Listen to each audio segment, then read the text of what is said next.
praying to the pagan goddess Gaia up in the Catholic churches in Toronto now. I just don't know what it's going to take to wake people up. It's all part of the great regime of novelty, which in a few months may very well give us divorced and remarried Catholics the opportunity to go back and receive the sacraments. And this was given to us by that Spirit of Vatican II. And you know what? I think there are a lot of people who are beginning to wonder, really, at the end of the day, what happened at Vatican II? You know how bizarre it is that they are now placing themselves in a position to be enforcers of the Second Vatican Council. Now, I don't deny the fact that the council was validly convened. God knows why, but I know it was convened by a validly elected successor of St. Peter in John the 23rd. But yeah, I'm a little curious as to why everyone from Pope Francis to the radical leftist Southern Poverty Law Center is demanding that I accept every jot and tittle of the Second Vatican Council. I mean, doesn't this just seem to be a little bit suspect? In anyone's mind? You know, the whole thing, this demanding lockstep acceptance of Vatican II reminds me of, some campy Nazi film. What does any of this mean? And what doctrines of the Church did Vatican II give us? Which dogmas are we demanded to accept in peril of our soul? If you answered none, then you'd be absolutely right. There were none. There were no dogmas introduced at the Second Vatican Council. What exactly must the Society of St. Pius X, for example, accept? Is it just novelties of ecumenism and dialogue and collegiality? Is that it?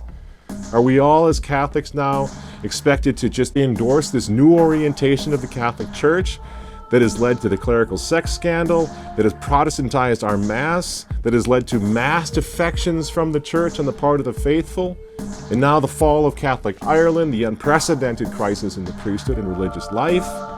That's the new orientation that we're so proud of? Why are we called to swear fidelity to the Second Vatican Council? Why not the First Vatican Council?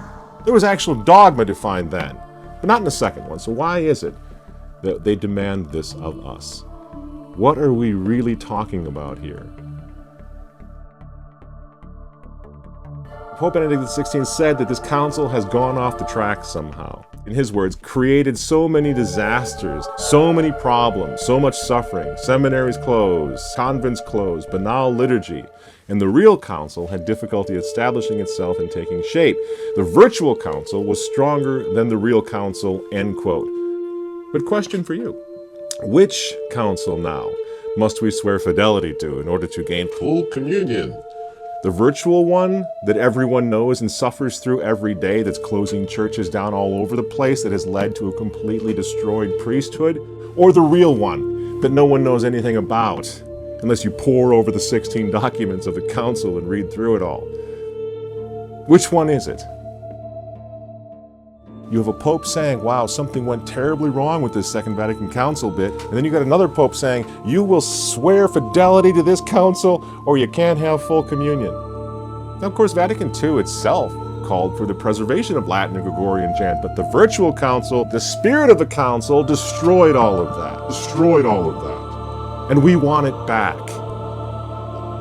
It has all but destroyed the venerable rite. It has blown apart Christian families and led to our children facing world persecution now. Persecutions of Christians throughout the whole world. Vatican II has brought on the destruction of the missionary spirit of the Catholic Church. Please, come on, be honest. Missionaries? Where? Proselytism, remember, is solemn nonsense, according to Pope Francis.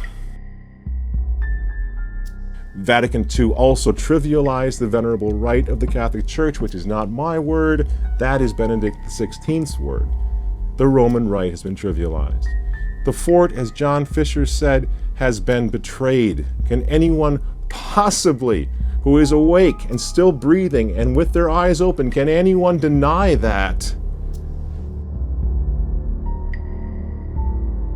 I mean, it may very well be that the Second Vatican Council itself was what Our Lady of Fatima warned against in the Third Secret. What happened in 1960 that might have been seen in connection with the Secret of Fatima?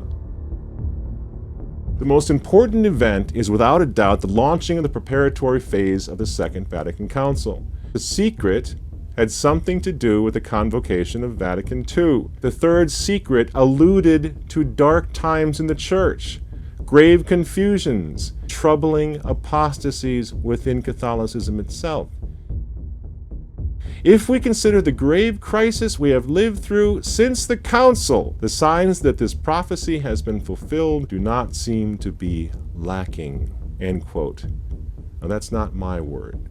That is the great Cardinal Oddi, connecting the Second Vatican Council to the crisis as being the thing that Our Lady of Fatima was warning the world against. Padre Pio, the great saint, when he was asked about it, had one very short line: "For pity's sake, end the council quickly." Cardinal Joseph Ratzinger, prefect of the Congregation of the Doctrine of the Faith, said, quote, "Certainly the results of Vatican II seem cruelly opposed to the expectations of everyone, beginning with those of Pope John XXIII and then of Paul VI.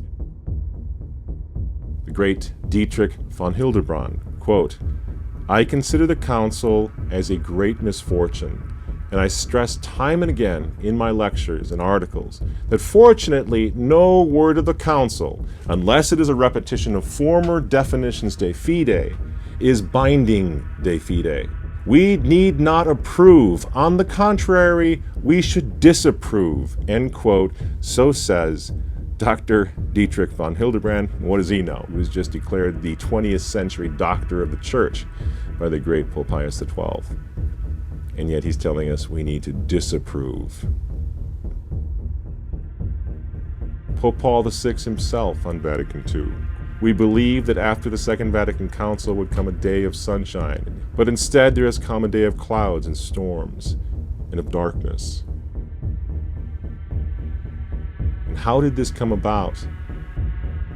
There has been a power, an adversary power, that is calling by his name, the devil.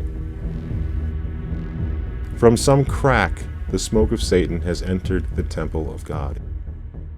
Ladies and gentlemen, if that does not give you goosebumps and fill your soul with terror about what has happened to the Catholic Church, that the Pope would actually be talking about the devil having entered the sanctuary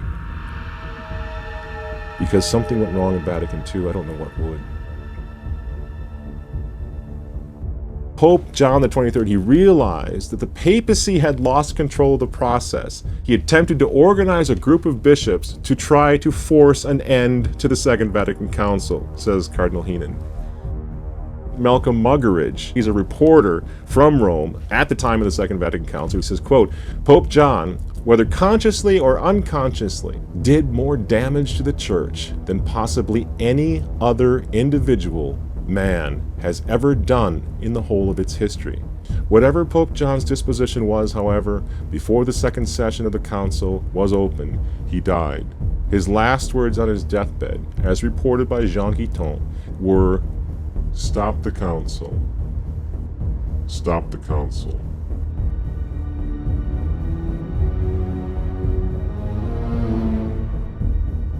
And now along comes Pope Francis, who has a different take on the council. The time had come to proclaim the Gospels in a new way.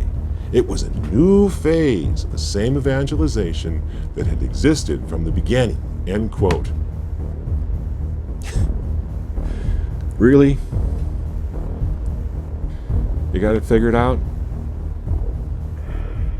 It is time to be done with Vatican II. It is time to admit that it was a great revolution that has nearly destroyed the human element of the Church.